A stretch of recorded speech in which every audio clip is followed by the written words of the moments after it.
Bonjour. Alors, comme vous le savez,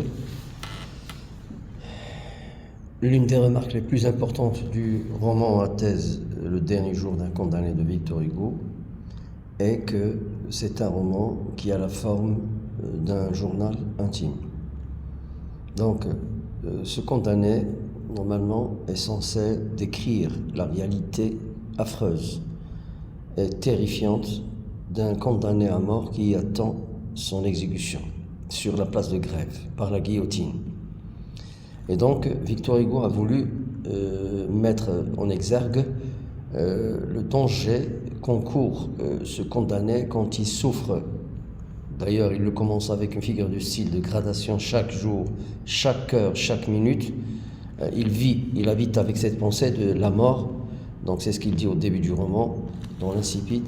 Et ce qui montre que vraiment cette exécution à mort se fait à chaque instant qu'il attend pendant les 6 semaines qui précèdent son exécution à mort.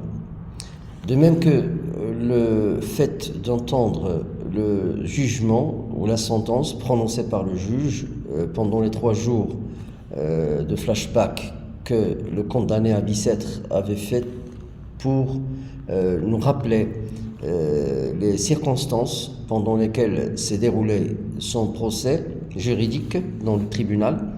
Et là, il y a aussi une autre souffrance. Donc là, c'est le fait que la plupart des personnels ou des fonctionnaires, la plupart du personnel ou bien des fonctionnaires de la justice, comme le juge, les jurés, le procureur du roi, même l'avocat, normalement, qui est censé défendre son client, eh bien, ils étaient tous indifférents face aux souffrances de ce condamné. Donc, ce sur quoi nous devrions normalement insister durant l'étude de tout ce roman, c'est justement ça.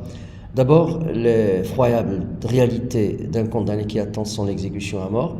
Deuxièmement, l'indifférence des fonctionnaires de la justice face à cette souffrance.